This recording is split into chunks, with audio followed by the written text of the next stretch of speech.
Seulement qui détient les clés, c'est le chef de l'État, c'est le président de la République, et c'est plutôt la clé de voûte des institutions. Lui, le président de la République. D'accord, c'est tout à fait normal, c'est le seul à détenir les clés.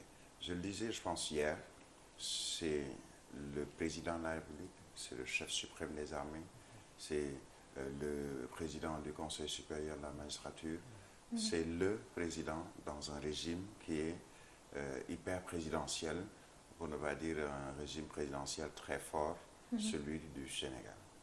Alors c'est normal qu'ils détiennent les clés. Mais est-ce qu'on doit hurler avec les loups? C'est-à-dire parler juste parce qu'on doit parler, ou qu'on veut parler, ou parce qu'on nous demande de parler. C'est le président de la République, on se souvient, je l'ai rappelé encore hier, et les gens sont revenus sur ce propos, et surtout cette posture qu'il avait en 2021, où il est sorti pour dire aux Sénégalais, et surtout aux jeunes, je vous ai compris. Conséquence de cette compréhension qu'il avait des jeunes, le programme Réunaoui, d'autres actions qui sont posées par le président de la République et son gouvernement pour tenter de trouver des solutions à la léthargie qui était notée des jeunes. Est-ce que cette léthargie a changé? Est-ce que ces jeunes qu'il disait avoir compris, pour une partie, ont eu ce travail qu'ils attendaient?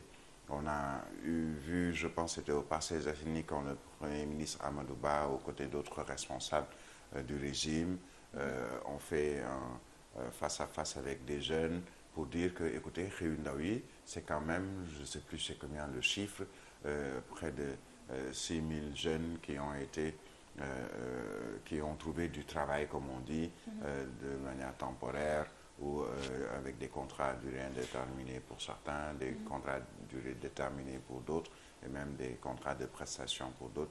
Il y a eu un pas qui a été fait.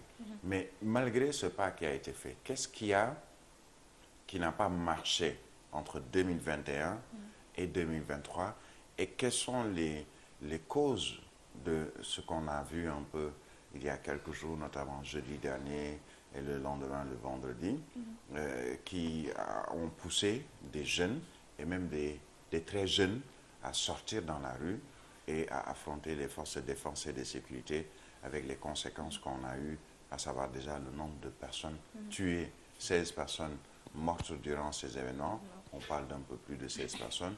J'ai vu hier, je pense, partagé dans les réseaux sociaux, l'hôpital d'Al-Djam qui annonce 4 morts qui lui ont été envoyés durant le premier ou le deuxième jour, à savoir le vendredi.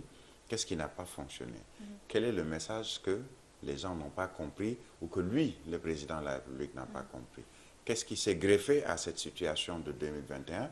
On dira qu'on est à quelques encablures, pour ne pas dire la dernière ligne droite, pour aller vers la présidentielle de 2024. Et il y a toujours une incertitude concernant, par exemple, le troisième mandat ou la troisième candidature, pour être dans le terme exact, la troisième candidature du président Macky Sall.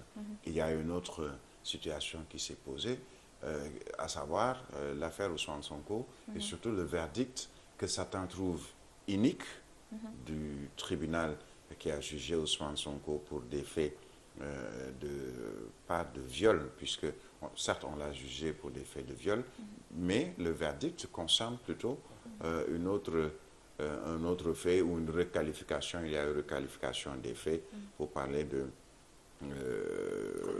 corruption à la jeunesse.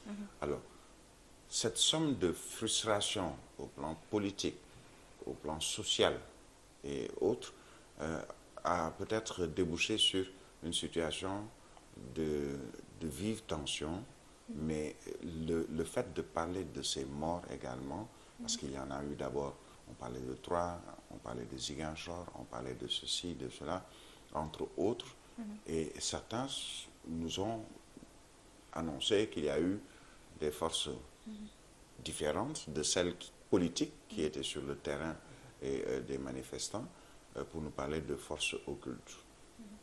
Certains peuvent douter de cette présence de forces occultes, puisque quand même il y a eu des images qui peuvent démentir, par exemple, qu'il y ait eu des citoyens lambda, civils, qui étaient avec des armes de guerre. Maintenant, c'est à la police et au ministère de l'Intérieur de prouver le contraire. Alors, pourquoi je dis qu'on ne peut pas hurler avec les loups? Le président de la République, normalement, ça c'est mon avis personnel, la parole du président ou le propos du président, ou quand le président doit faire une sortie, c'est parce qu'il y a une situation qui lui exige de faire cette sortie pour stopper les choses.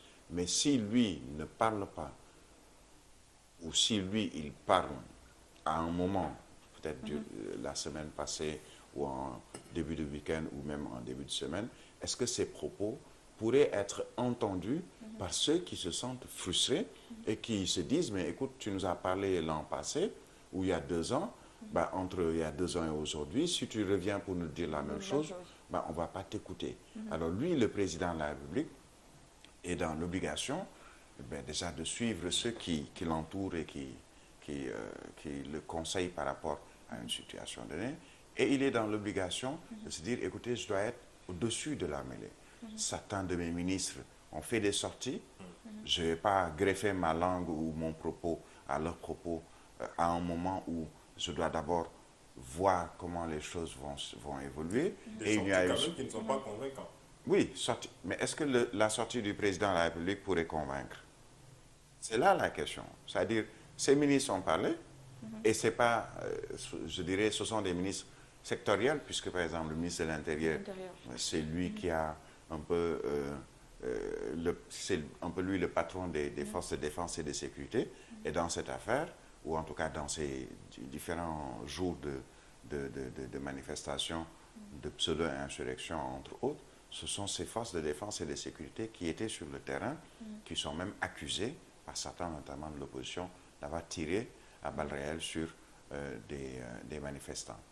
Pas seulement une accusation, puisque certains sont allés jusqu'à même tenter de prouver que ceux qui étaient sur le terrain aux côtés des forces de défense et de sécurité, c'était des nervis, ou d'autres qui étaient effectivement des forces de défense et de sécurité qui détenaient ces armes de guerre, comme on dit, puisque les images, ou au moins une image, a montré que certains qui détenaient ces armes de guerre étaient aux côtés des forces de défense et de sécurité, dont une personne, on voit un peu dans les réseaux sociaux sa photo ou sa vidéo faire le tour, qui était habillée en t-shirt rouge avec le numéro 9 derrière et qui détenait cette arme et qu'on nous a présenté dans la conférence de presse de police comme quelqu'un qui n'est pas membre des forces de défense et de sécurité.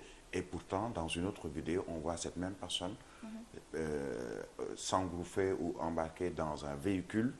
Et un véhicule, il est écrit police, et il était avec d'autres policiers, dont un homme en tenue policier avec tout l'attirail du policier qui venait vers ces gens-là pour leur indiquer peut-être le chemin à prendre, entre autres. Donc, beaucoup de questions.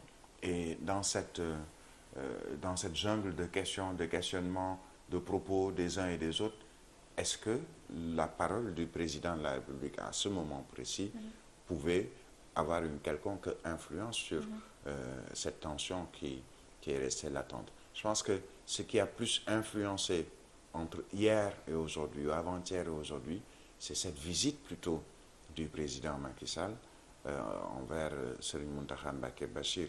Donc, on a vu quelqu'un qui, quand même, soulage des populations, c'est Serigne Mountakha Mbacké Bachir. Quelqu'un qui, chaque fois que les populations ont besoin, même de l'État, est le premier à s'investir. On l'a vu durant le Covid, on l'a vu quand, je pense, le marché Ocas de Touba a pris feu, on l'a vu dans d'autres situations, et même on l'a vu, pas seulement à 6 kilos, mais quand il y a eu des manifestations,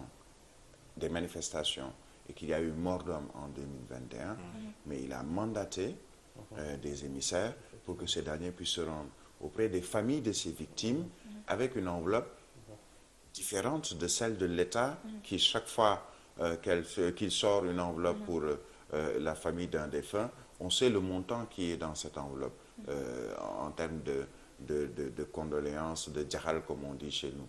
Mais lui, il s'est toujours mis aux côtés des populations, même si, et ça c'est depuis belle lurette, on le sait, les dignitaires religieux prennent fait et cause pour le président en place, parce que dans leur conception, le président de la République a été choisi par Dieu et ils ne vont jamais à l'encontre de ce choix. Si aujourd'hui Macky Sall quitte le pouvoir, par exemple en 2024, comme le souhaite une bonne partie de l'opposition, pour ne pas dire toute l'opposition, et qu'il y ait un autre président, l'autre ou le suivant, le prochain président, mais il aura également à côté de lui tous les chefs religieux, puisque dans leur conception, pas seulement à Touba, à Tivaouane ou ailleurs, le président est élu, certes par les populations, mais c'est un choix de Dieu et ils n'iront jamais à l'encontre du choix de Dieu. Donc, que le président puisse parler, c'est bien. Est-ce que c'est le moment de parler? Certains en doutent, moi y compris. Est-ce qu'il ne doit pas attendre peut-être que la situation évolue positivement pour le faire? Pour moi, il faudrait d'abord qu'il pose des actes qui montrent qu'on veut aller vers une paix durable et qu'on puisse retrouver la sérénité. Quels sont ces actes? J'ai vu un journal annoncer que le blocus ou le nombre de forces de défense et de sécurité qui étaient postées devant le domicile de Ousmane Sonko et alentour, que ce nombre a drastiquement diminué. Ça peut être un acte pour montrer qu'on veut aller vers cette paix. Parcourir Dakar entre hier et aujourd'hui, il y a moins de gendarmes ou de policiers positionnés même devant les stations d'essence. Hier, je me suis amusé je suis sorti nuitamment vers 22h, 23h, différent de la veille, le lundi, le dimanche, où à 18h, les stations-service étaient déjà fermées. Hier, à 22h, pas mal de stations étaient déjà, avaient continué à vendre de l'essence, même si il y a une certaine tension sur l'essence, puisque on ne peut pas en trouver partout et pas suffisamment entre autres. Donc pour dire qu'il y a une certaine évolution. Mais jusqu'à quand? Est-ce que ce n'est pas un calme plat ou un calme avant la tempête? On ne le souhaite pas. Mais il y a des questions dont on n'a pas encore de réponse. Et parmi ces questions, il y en a deux. La première, c'est celle qui concerne le F24 qui annonce une manifestation le vendredi et samedi.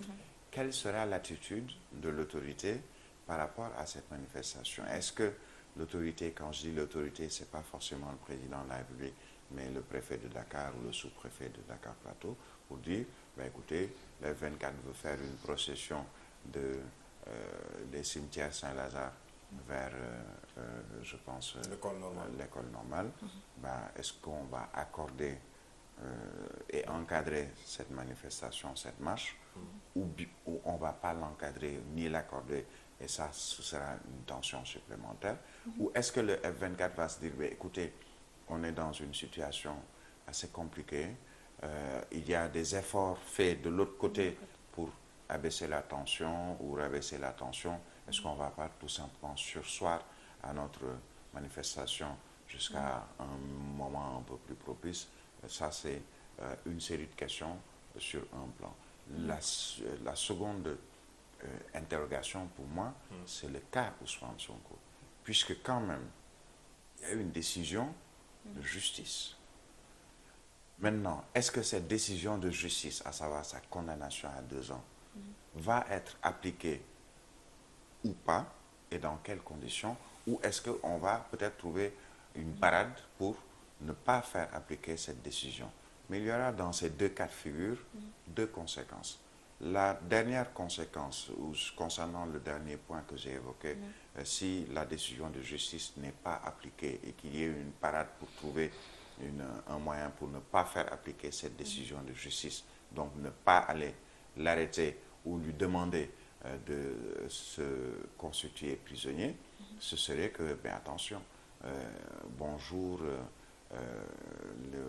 la Chiali, bonjour une nouvelle forme je sais pas, de justice, ou dans 10 ans ou dans 5 ans, Alamine Senghor, homme politique qui a du monde derrière lui, va pouvoir se permettre tout et n'importe quoi en se disant, mais écoutez, il y a eu la jurisprudence Ousmane Sonko qui a été accusé condamné par une juridiction, même si cette condamnation, certains peuvent se poser moult questions sur le sujet, mais que ce dernier puisse faire ce qu'il veut aussi, à Lamine Senghor, parce qu'il a du monde derrière lui, et après se dire, de toute façon, si on m'appelle pour un jugement, je dirais à mes jeunes et autres sympathisants, sortez, brûlez le pays ou appel à la résistance, et ça va finir exactement comme cette jurisprudence Ousmane Sonko. Ça, c'est un cas de figure. Mais le deuxième cas de figure, c'est qu'il puisse aller lui-même répondre à la justice et qu'on puisse refaire ce procès pour peut-être permettre aux Sénégalais de se dire, mais effectivement, il n'a absolument rien fait, mais qu'on le libère, et ce sera là une porte ouverte pour un chemin mais bien balisé pour la présidentielle de 2024, pour un potentiel challenger et même potentiel futur candidat, si ces différents cas de figure sont mis sur la balance. Donc, beaucoup de questions. Et pour le moment, vivons cette baisse de tension, ou apprécions plutôt cette baisse de tension, mais tout en se posant des questions sur dans 2 jours, comment ce sera, dans une semaine. Parce que quand je dis une semaine, il faut rappeler qu'après le verdict, il y a un temps de latence de 15 jours, un temps de 15 jours pour permettre, par exemple, à une des Khady Ndiaye d'interjeter appel, et aussi permettre à Ousmane Sonko et ses conseils de faire évoluer les choses, soit en se présentant pour un autre appel concernant ce verdict qui a été rendu, ou en étant fait prisonnier, donc un mandat d'arrêt. Et ça aussi, c'est une nouvelle tension qui va se lever. Senghor, avant de finir, avec la complicité